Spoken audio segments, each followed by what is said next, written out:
Welcome to the show. My guest today is Jonathan Albaum, the Federal Chief Technology Officer at ServiceNow. Jonathan, always a pleasure to catch up. Thanks. Thank you, Jason. It's great to be here. Let me set just a little context for our discussion today. Over the past year, we've all heard about the successes of agencies moving employees to remote work, upgrading networks, adjusting to the new video meetings and collaborations like this one today. Agencies figured out virtual onboarding of new employees, creating live chat rooms to give employees the water cooler experience, and expand their pool of applicants from just wherever their agency was located to across the country. In a recent Federal News Network survey of more than 2,000 federal employees and contractors, 48% of the respondents say they would telework full-time if they could. At the same time, 56% said they wouldn't feel comfortable returning to the office until their coworkers were vaccinated, and additionally, 53% say their agency hasn't told them when they should expect to return to the office. So no matter when the timing happens, no matter when employees do return to the office, federal managers must begin planning for employees to return to the office, even on a limited basis. OMB created a workplace safety task force in January. The new group will advise agencies on government operations and continuity, as well as employee safety through the pandemic. The task force will address at least a dozen topics, including testing, telework, commuting options, IT infrastructure, contact tracing, social distancing, and vaccine distribution. So how can agency managers prepare for the future of employees returning to the work, ensure their safety, and what role can technology play in this effort? Well, that's where my guest comes in. Once again, my guest is Jonathan Albaum, the Federal Chief Technology Officer at ServiceNow. Jonathan, I laid out kind of the current status of agencies, of what they're looking forward to the rest of this year. But let me take a step back. And it's nice when we can do a little bit of hindsight, because it's usually at least 2020, if not better. Yeah. When you look back over the last year during the pandemic, what worked well? What did agencies struggle with remote work? Well, Jason, I think we have a great story to tell across the federal IT community about how we were able to quickly pivot when COVID-19 required us to retreat to our home offices.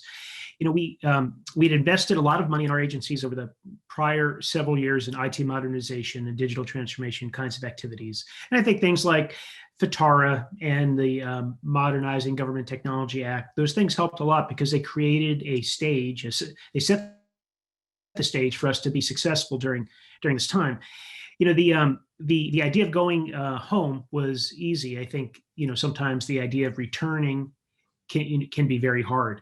When the pandemic hit and we started to begin this telework initiative, you know, ServiceNow was, you know, we were at the ready to use our platform to support agencies and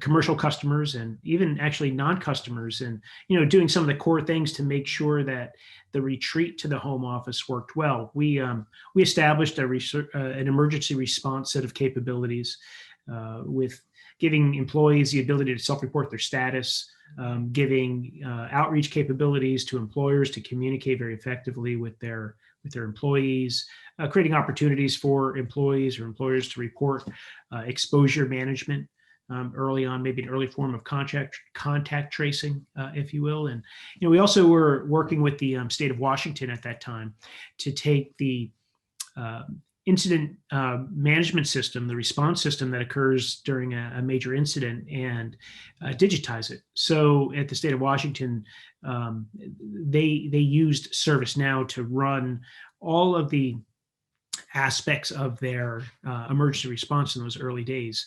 And I think those actions really set the stage, at least inside our company, for how we were going to interact and respond with our federal customers. One, supporting them through this transition to telework, and then also, you know, as we became more comfortable with teleworking and more comfortable with this, you know, idea of being remote, making sure that they had the right tools in place. And, you know, for example, we acquired a lot of technology very rapidly.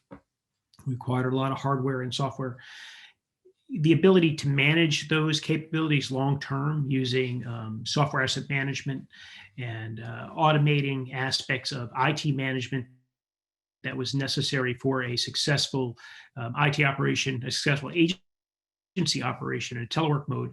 Those were topics that we talked about with just about all of our customers. And, you know, as a result of those conversations, we saw some very targeted changes by some agencies to do things differently because they recognized we were in a unique time, and while we all had the ability to telework, doing it full scale for as long as we have required some really fundamental changes in the way agencies operated. I want to tag back to something you said at the beginning, the IT modernization, digital transformation, and kind of the FITARA, the Federal IT Acquisition Reform Act, Modernizing Government Technology Act, how they kind of set the stage for agencies to be successful. Did you get a sense as you talked to agency customers and as they moved out during the pandemic that they felt confident in their approaches? As you well know, Jonathan, everybody has an IT modernization strategy, but it doesn't mean you can take from strategy to implementation easily. Yeah, I think that, Jason, that's a great point.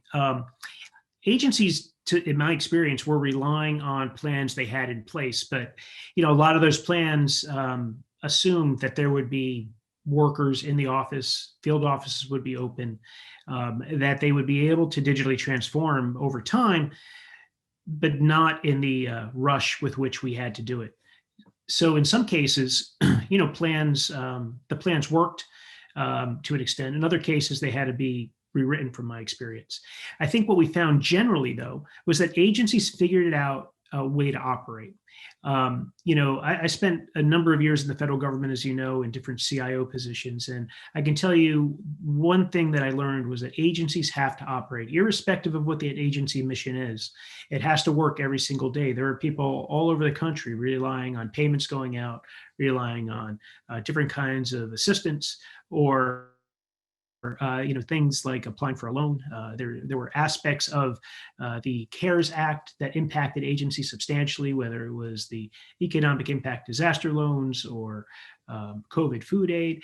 These things had to work under any circumstances. So if you looked at those agencies that had responsibility for these missions, they figured out how to make it work. Now, that's a headline, and that's a great story. But behind the scenes, I think that there's a lot to unpack there.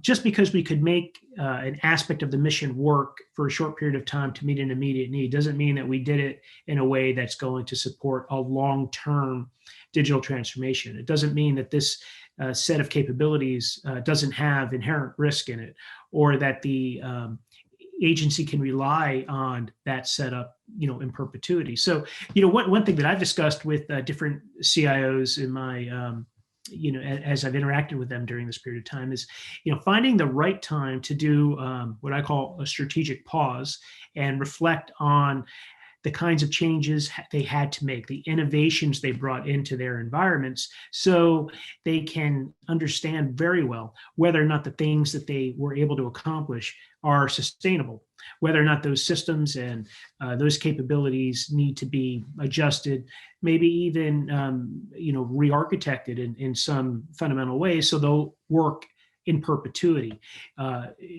Becoming a digitally resilient organization is, I think, what we're all after. And we can get there very quickly at times into a digital space, but to stay there requires a lot of strategy and planning. And we had to move so fast during this period of time. Well, some agencies were successful.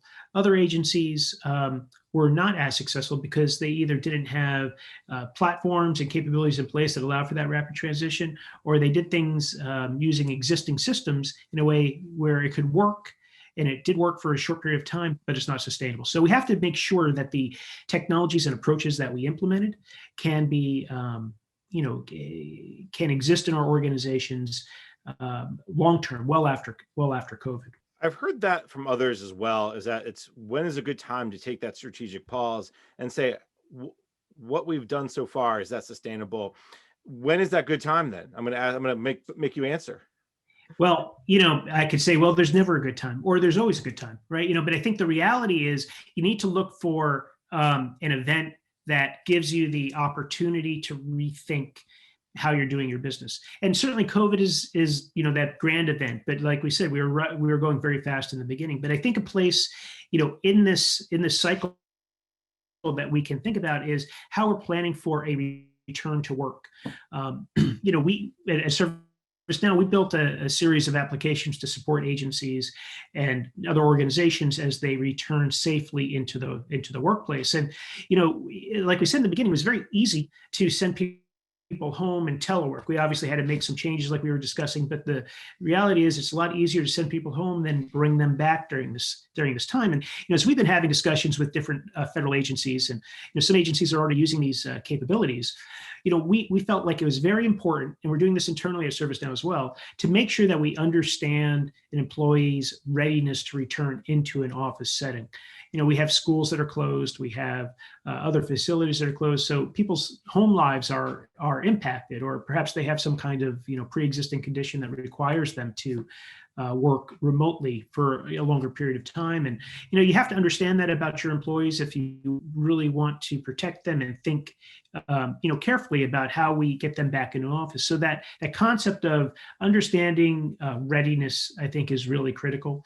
Along with as people come back in, doing some kind of health screening, so we know a little bit about an individual's activities or current state. Some organizations, we're taking people's temperatures. Other organizations, we're asking questions about potential exposure of themselves or someone in their family. And whatever is right, there has to be a way to track and manage that, because if you have a person with a high temperature, or you have a person who may have been exposed, there's a workflow behind that. You need to take some actions and steps, whether it's informing people they might be working with or sending that person home.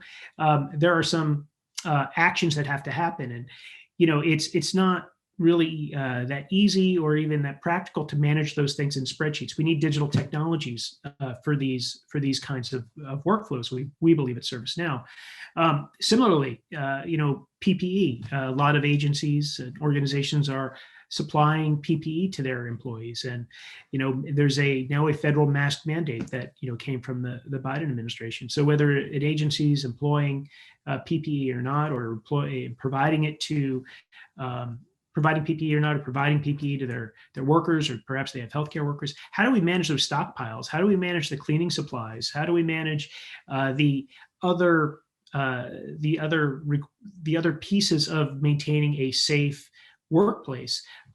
Especially some of these agencies have lots and lots of locations. How do we move PPE around? So that management of inventory is really important. And for a lot of agencies, that's not a core capability. It's not something they would typically do under normal operations. So again, that's a place where technology can help. And then similarly in the recent OMB memo on safe workplaces, I think that the direction is to have workspaces filled to only 25%.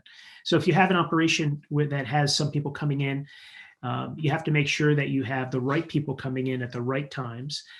There's this idea of shift scheduling, and that has to be implemented, and you have to be able to maintain the appropriate physical distancing in the office. So again, these are all changes that they sound easy, but I think the devil's in the details with these things.